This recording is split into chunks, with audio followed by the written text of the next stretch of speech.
Chers amis, chers auditeurs, bonjour. Monique Nakache à l'antenne pour Paris Culture et Spectacle. Le grand bonheur aujourd'hui, c'est que nous allons bientôt allumer la première bougie de Hanouka. Et à ce titre, je souhaitais et je souhaite toujours, et j'ai encore une fois le grand plaisir de recevoir via le numérique le professeur Liliane Bana, spécialiste en droit hébraïque, talmudiste et philologue, à qui je dis bonjour avant tout. Shalom, professeur Bana. Bonjour à tout le monde.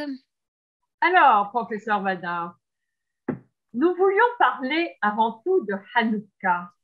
Pourriez-vous nous récapituler un petit peu, avant tout, l'historique et replacer Hanouka dans l'histoire? Ce soir, nous allons allumer effectivement la première lumière de Hanouka. Je préfère parler de lumière et pas de bougie parce que c'est l'allumage des lumières qui compte, peu importe la matière avec laquelle on allume. L'usage ancien veut que ce soit avec de l'huile, de préférence avec de l'huile d'olive, mais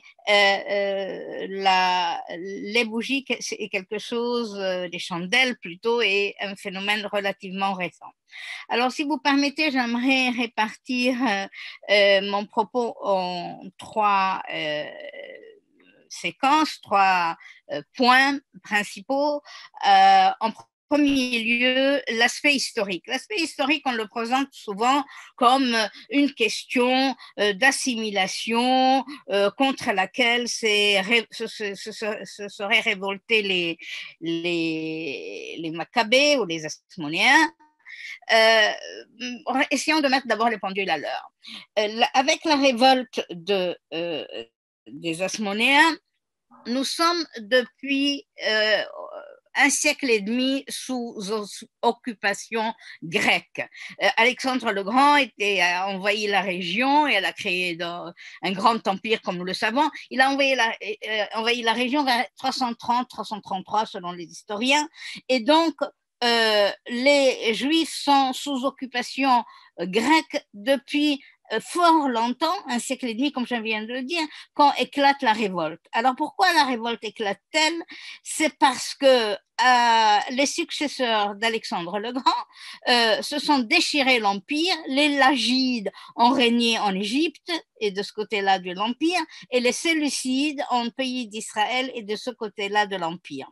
Donc, à l'époque qui nous concerne pour la fête, il y a Antiochus IV Épiphane qui est à la tête donc de cette région et qui a une autre politique religieuse. Jusqu'à présent, pendant 150 ans, les Juifs vivaient tranquillement sous l'occupation grecque sans aucun problème.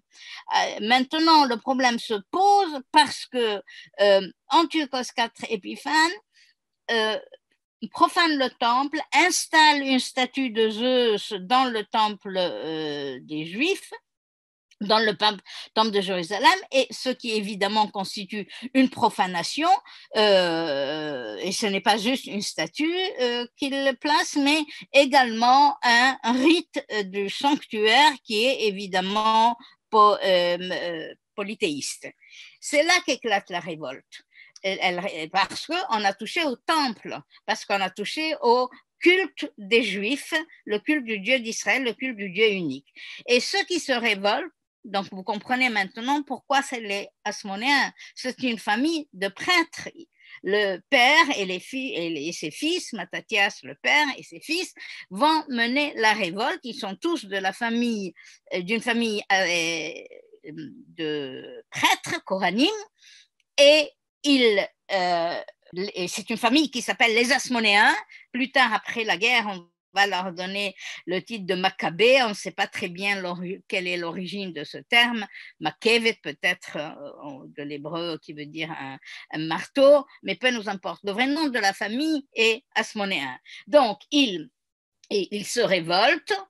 Et la guerre est très dure contre les Grecs et petit à petit, il libère la Judée, pas seulement le temple, mais la Judée. Donc, il y a une guerre qui est menée un peu partout dans la région contre les Grecs et la famille des Asmonéens, Mattathias, Yehuda et Simon et les autres, finissent par vaincre les Grecs et on connaît les grandes batailles de Horon, de Beth Horon et de Emmaüs, et à la suite de laquelle ils vont évidemment récupérer leur souveraineté sur le temple.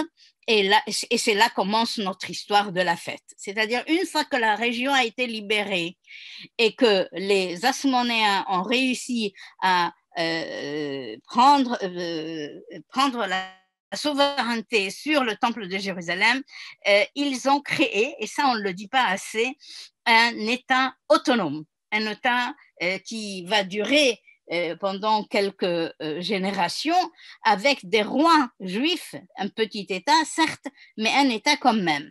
Et donc, à la suite de cette victoire extraordinaire, les Asmonéens vont entrer dans le temple et ils vont se confronter à un grand problème. Que faire du Misbéach, de l'autel? Parce que c'est quoi l'inauguration du temple? C'est pas juste chasser les Grecs, c'est avant tout et surtout réintroduire le culte du Dieu d'Israël, c'est-à-dire les sacrifices. Mais les sacrifices ne peuvent pas être offerts si sur un Misbéach, c'est là qu'on parle du Hanoukat à Misbéach, sur un Misbéach, sur un autel profané. Et donc il a fallu construire un nouvel autel pur et se débarrasser de l'ancien. Et il a fallu aussi lancer l'inauguration des sacrifices. Mais ceci ne peut se faire que si la menorah est allumée. C'est-à-dire le fonctionnement du temple de Jérusalem, et c'est pour cela que je tenais à consacrer cette partie à un certain nombre de détails. Et le temple de Jérusalem et les sacrifices ne peuvent fonctionner que si le ner tamid existe. Le ner tamid, c'est l'allumage de la menorah, du chandelier à 7 branches, je dis bien chandelier à 7 branches, qui est ce qu'on appelle la lumière perpétuelle dans le temple de Jérusalem. L'un ne va pas sans l'autre et l'autre sans l'un. Et donc, c'est là qu'intervient l'histoire de la fiole d'huile que vous connaissez tous, que je ne répéterai pas, mais que là, il a fallu inaugurer donc le temple en mettant en marche l'allumage de la menorah et ensuite des sacrifices. Ce n'est que plus tard, peut-être un an après, peut-être davantage, mais plus tard, qu'on a décidé d'instituer une fête en mémoire de ces événements-là. Seulement, la fête a été instituée en 8 jours et pas en 7 ou un autre chiffre. Et cette question des 8 jours nous interpelle. Pourquoi? Parce que bon, il y a l'histoire du miracle de la fiole d'huile qui aurait duré 8 jours. Très bien. Mais surtout, si on lit la manière dont les sages ont établi les relations entre les événements, nous verrons que la question des 8 jours joue un autre rôle et je la reprendrai dans quelques instants. Donc, je conclue cette partie en disant que Hanouka, c'est Hanoukat HaMizbeach, l'inauguration de l'autel, pas du temple de manière générale, de l'autel, c'est-à-dire des sacrifices sur l'autel du Dieu d'Israël. Et c'est la fête qu'on va instituer à la suite des événements de la victoire des Asmonéens sur les Séleucides grecs. Vraiment, professeur Vanna, je vous remercie pour la précision qui va beaucoup intéresser nos auditeurs. La précision est aussi l'annonce de certains éléments que la plupart ignoraient. Mais alors, ma deuxième question, et je crois que là, je vais vous tendre la perche parce que je sais que vous avez beaucoup de choses à dire, quelles sont réellement les conséquences de ce recadrement historique de Hanouka dans le Alors, monde? les conséquences sont énormes et on n'en parle pas assez. Je répète, à la suite de cela, c'est non seulement le temple qui a été libéré, mais une grande partie de la Judée. Et c'est là que les Asmonéens vont créer un État autonome. Quand avez-vous entendu parler la dernière fois de l'État autonome créé par les Asmonéens? Et ils vont le gérer en prêtres, mais ils vont commettre une erreur, ils vont s'autonommer roi. Donc les Asmonéens, dans cet État libéré, dans cet État construit plutôt après la libération de la Judée, vont faire fonctionner la société juive sous l'autorité d'un roi. Il sera de la famille des Asmonéens et de ce fait, ils vont cumuler deux fonctions que jamais le judaïsme ou l'histoire d'Israël de manière générale n'a accepté de joindre, c'est-à-dire le pouvoir religieux et le pouvoir politique. Je le dis autrement. Les Asmonéens sont une famille de prêtres. Et donc, après la réinauguration du temple, le temple a fonctionné avec les prêtres, notamment avec eux. Ils n'étaient pas la seule famille, il y avait plusieurs familles de prêtres, mais avec eux également. Mais ils ont cumulé une autre fonction qui est la fonction royale. Or, dans l'histoire d'Israël, le roi n'est jamais le prêtre et le prêtre n'est jamais le roi et ni le prêtre ni le roi ne sont les prophètes et les prophètes ne sont pas des rois, etc. Donc, la séparation de ces pouvoirs-là est ancienne. Je le dis encore autrement. Si on lit le Pentateuque attentivement, on voit que dès le départ, les deux fonctions politiques et religieuses sont séparées. Moïse, c'est le chef laïque, entre guillemets, je dirais. C'est le chef politique. C'est le chef politique. Mais le chef religieux, c'est son frère Aaron, qui est le Kohen.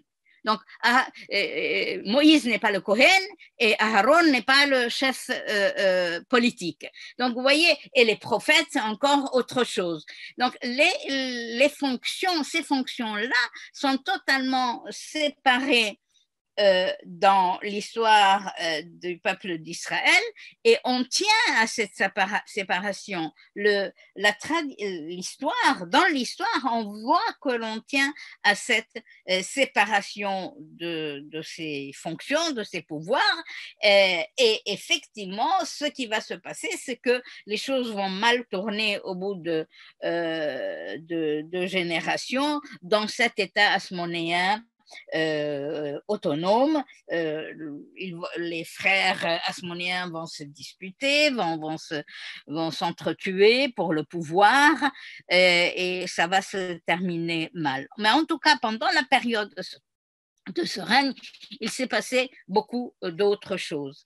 Cette histoire, cet aspect-là a eu encore une conséquence sur la manière dont les sources juives ont traité ce chapitre-là de l'histoire. Les sources traditionnelles juives ont traité d'une manière particulière ce chapitre de l'histoire du peuple d'Israël, alors que c'est une histoire glorieuse et intéressante, mais elle ne se reflète pas ainsi dans les sources juives. Bravo, Madame Vanna, car maintenant nous allons attaquer un dossier, un chapitre qui nous intéresse très particulièrement, aussi bien vous que moi.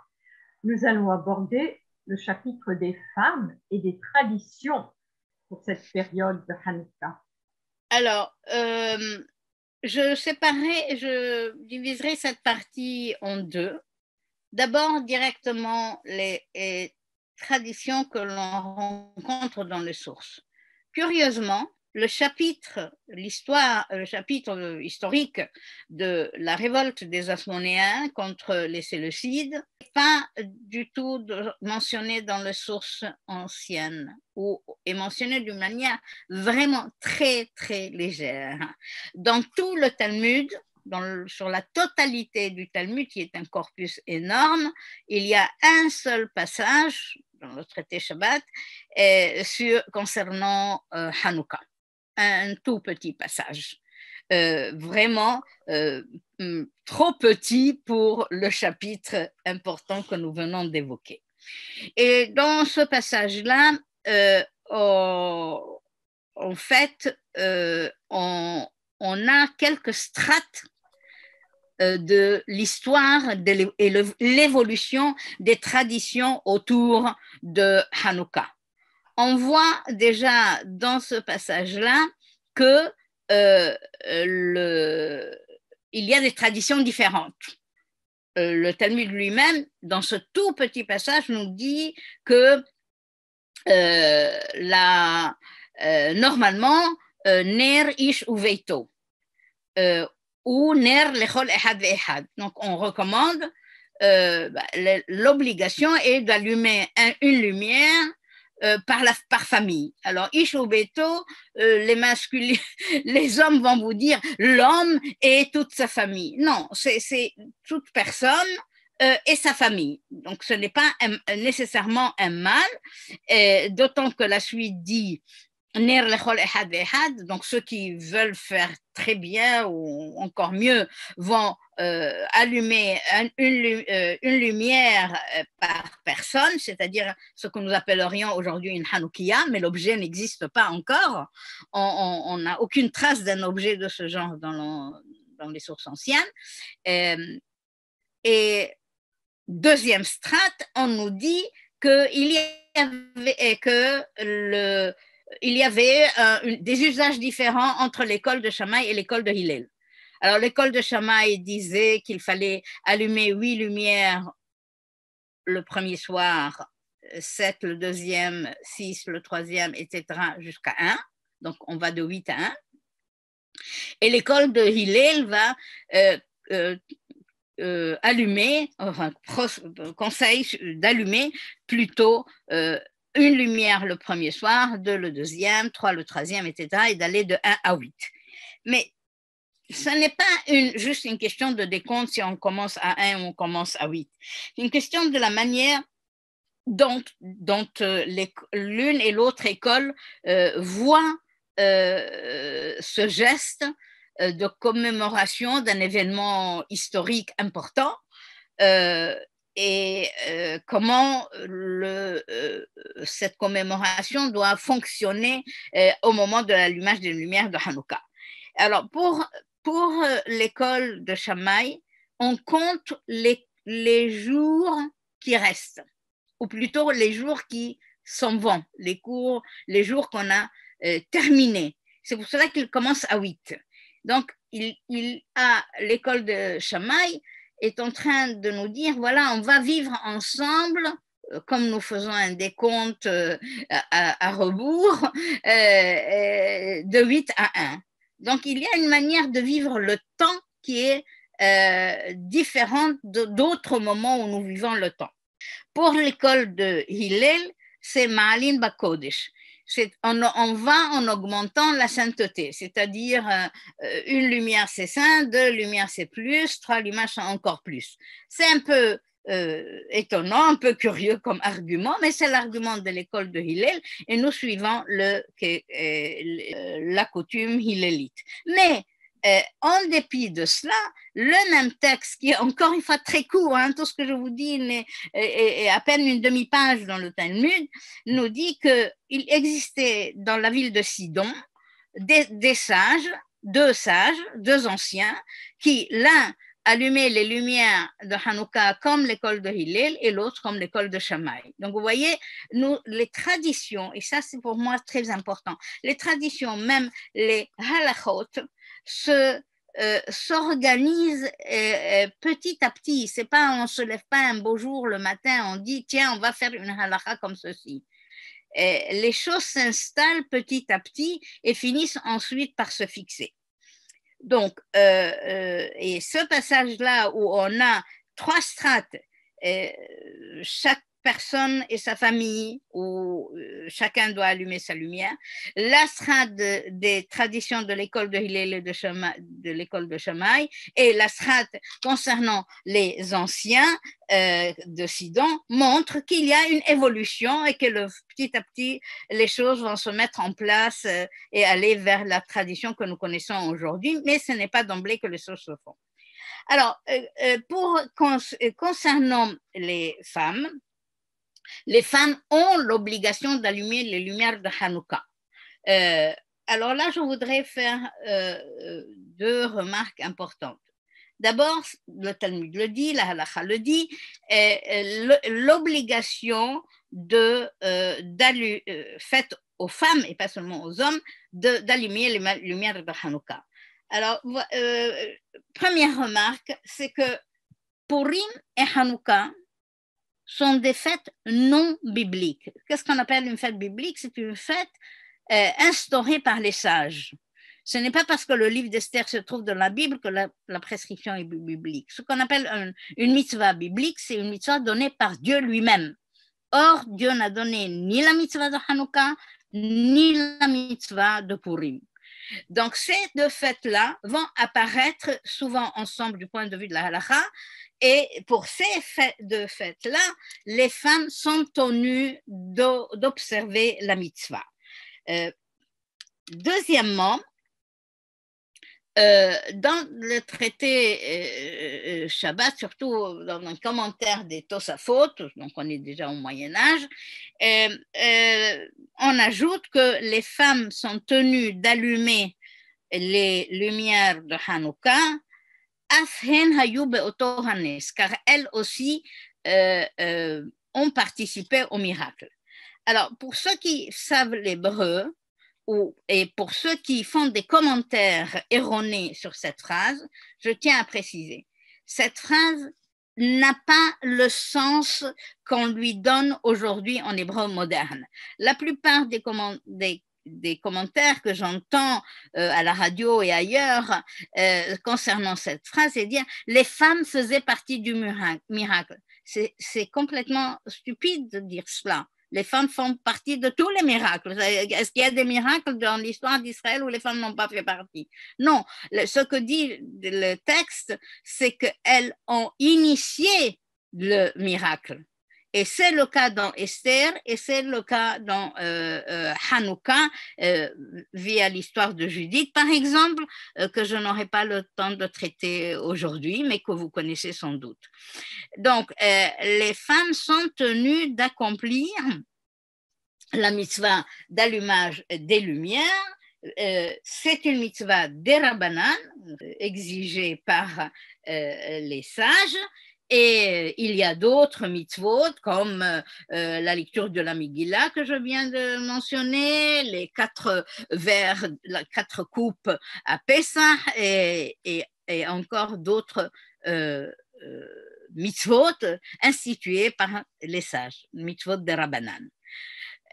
Donc, effectivement, dans ce contexte-là, vous ne serez pas étonné si je vous disais que dans le cadre de la communauté Lecture Sefer, je ne sais pas si je vous ai dit, Madame Nakash, il y a quelques mois, nous avons mon groupe de lecture de la Torah qui s'appelle Lecture Sefer est devenu une communauté. Une communauté qui... Merci. Une communauté qui fonctionne régulièrement. Je vous enverrai l'information par mail.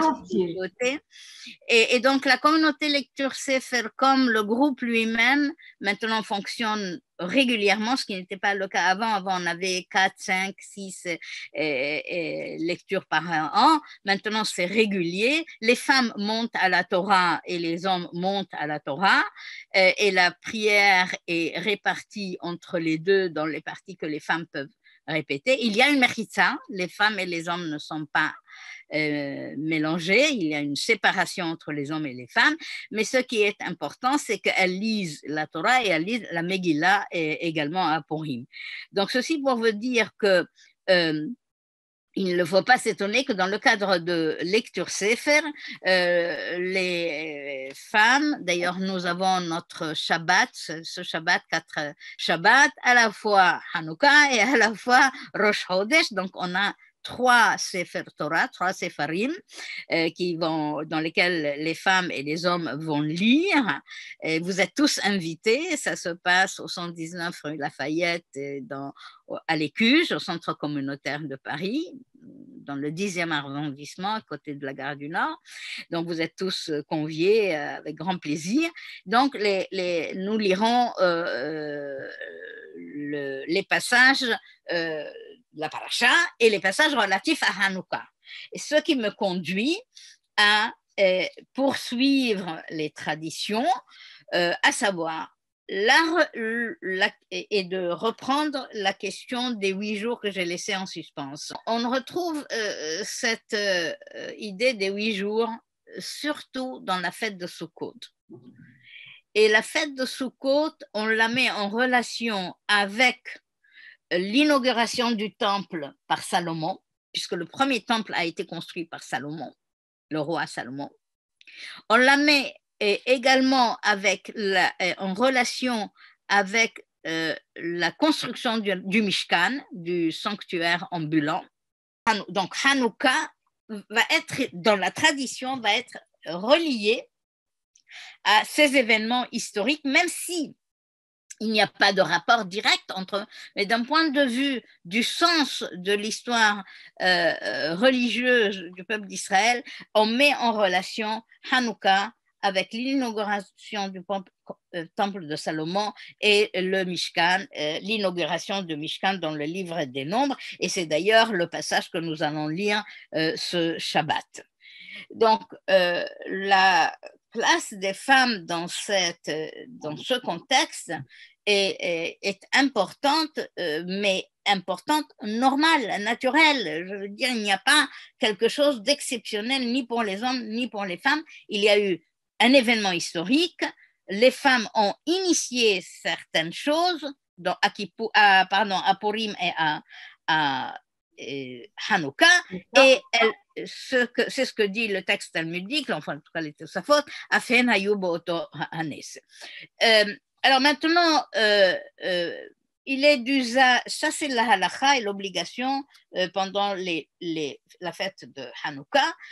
Nous lisons également le Hallel. Le Hallel, c'est une série de psaumes, de louanges rendus à Dieu pour tout ce qu'il a fait pour le peuple d'Israël. Et je tiens à préciser que dans ces textes liturgiques, et que ce soit dans la Hamida, le Shmona Esrei, la Hamida que l'on récite 3 fois par jour, que ce soit dans la Birkat Hamazon où il y a des additions, etc. Et partout, quand il y a une fête, il y a des additions dans la liturgie et dans la Birkat Hamazon.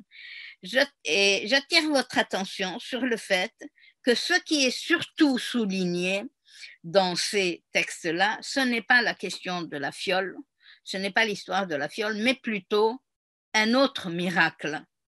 Et le miracle est le suivant, c'est que, je traduis le texte, les nombreux ont été délivrés entre les mains de peu nombreux, les forts entre les mains des faibles, des puissants entre les mains des humbles, etc. C'est-à-dire, ce qui est souligné dans la liturgie, ce n'est pas la question de la fiole, mais plutôt la question du miracle qui était le déséquilibre des forces entre les armées des Asmonéens et les armées des Séleucides.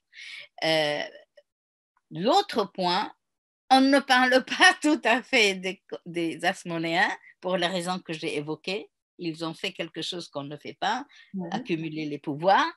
En revanche, on dit que ça s'est passé avec les Kohanim. C'est les Kohanim qui ont fait cela. C'est l'allusion effectivement à pas à tout le Kohanim, mais plutôt aux Kohanim de la famille des Asmonéens qui ont été à l'origine de la révolte. Donc, tout ceci se relie au niveau de la liturgie. Et je terminerai peut-être sur des traditions plutôt locales, plutôt populaires, à savoir les beignets selon des recettes différentes, préparées selon des recettes différentes selon les traditions, selon les communautés. Une tradition, enfin, mais c'est une coutume très répandue de réciter au-delà après les bénédictions sur les lumières qu'on allume, de réciter la chanson Maostour, mais je ne m'arrête pas là. Maostour est une tradition ashkénaze qui n'était pas connue jusqu'à il n'y a pas longtemps dans les milieux séfarades. Les séfarades ont l'habitude de réciter le psaume 30, Mizmor Shir Hanoukat Habayit le David. Et il est bon de réciter les deux pour ne pas perdre l'une ou l'autre des traditions. Donc, je répète, le psaume 30 de Tehillim, Mizmor Shir Hanoukat Habayit le David, et chez les Ashkénazes, le Maostour. Je m'arrêterai encore sur la question de les bénédictions. Les bénédictions que l'on fait parlent d'une mitzvah, donc, mais c'est une mitzvah des Rabbanan, ça je l'ai déjà précisé. Le premier soir, on va réciter chez Hiyanu, mais le paragraphe d'après dit Hanerot halalu anu madlikin, etc. Vechol shemonat yemei החנוכה, הנרות הללו קודש הן ואין לנו רשות להשתמש בהם אלא לראותם בלבד. Je traduis, ces lumières-là ne sauraient servir de lumière pour nous éclairer, en tout cas matériellement. Ce sont des lumières qui sont là uniquement pour témoigner de ce chapitre de l'histoire qui est miraculeux. Et là, ce passage je répète, ne parle pas de la fiole d'huile, mais du déséquilibre des forces qui, lui, est un miracle aux yeux des auteurs de cette liturgie. Et donc, ces lumières de Hanouka, Kodeshen, ils sont saintes, et on n'a pas le droit de les utiliser, mais uniquement de les observer. Les utiliser, ça veut dire on ne peut pas s'éclairer avec ça, avec les lumières de Hanouka, mais on ne peut pas non plus allumer sa cigarette au fond de ces lumières, ni les utiliser d'une manière ou d'une autre pour ses besoins domestiques. Donc, les lumières de Hanouka,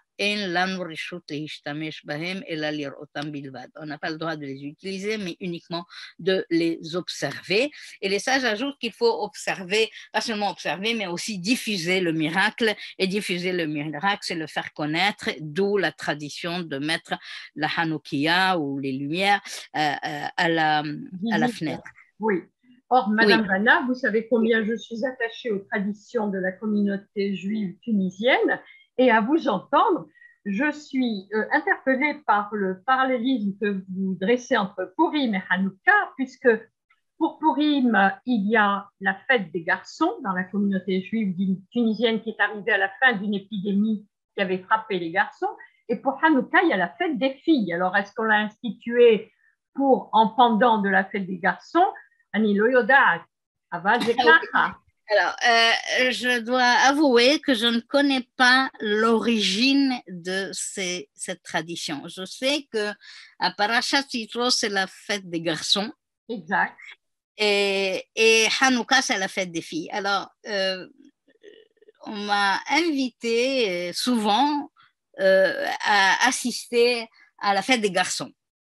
Et donc, je suis allée dans une synagogue, je ne dirai pas laquelle, où on a invité de grands hazanim. L'office a duré je ne sais plus combien de temps pour chanter énormément de psaumes, des piyutim. Pardon?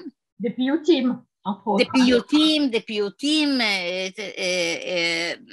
en l'honneur de la fête de garçons. Mais tous les ans, je demande quand va-t-on célébrer la fête des filles. Ah, mais si, on a une fête des filles, c'est à Hanouka. Mais qu'est-ce que vous faites à cette occasion? Eh bien, alors c'est très simple. Sauf erreur, jamais dans les synagogues où on m'a jamais.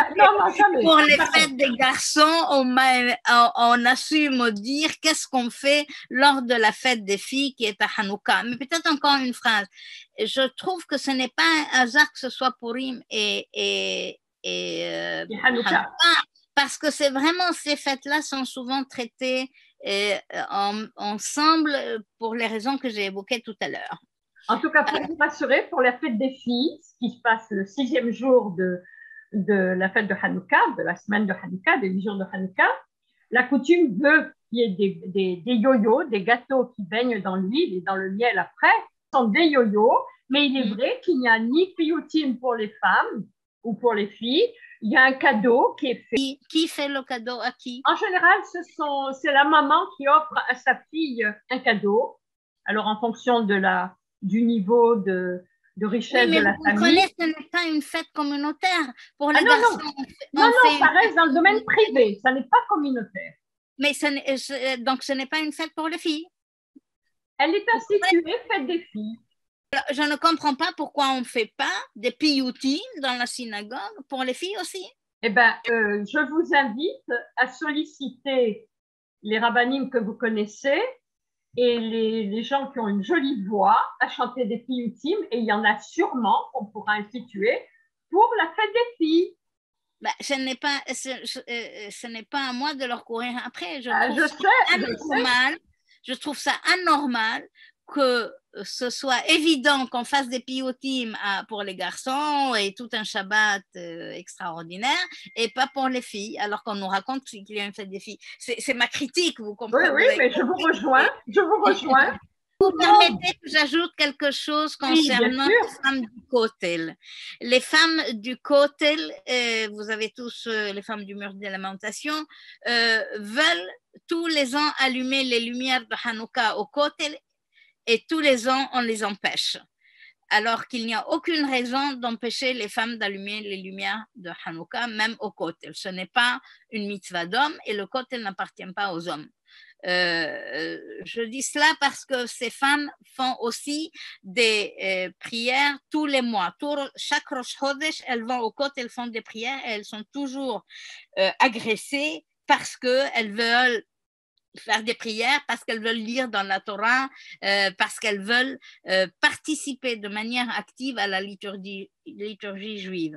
Donc, pensez à toutes ces femmes qui veulent faire partie de cette spiritualité. Elle nous appartient à nous aussi, les femmes, et pas seulement aux hommes, de prendre part à la liturgie, de prendre part à la lecture de la Torah, de prendre part à tout ce qui est permis dans notre judaïsme. Et je vous souhaite un Hanouka Sameach, et vous êtes tous cordialement invités. Enfin, on n'invite pas pour un minyan, mais on sera heureux de vous retrouver dans le cadre de la communauté lecture Sefer Minyan orthodoxe participatif. Merci, professeur Vanna, et Hanouka Sameach les Koulam. Quant à moi, chers amis, je vous dis à la semaine prochaine. Monique Nakache pour Paris Culture et Spectacle.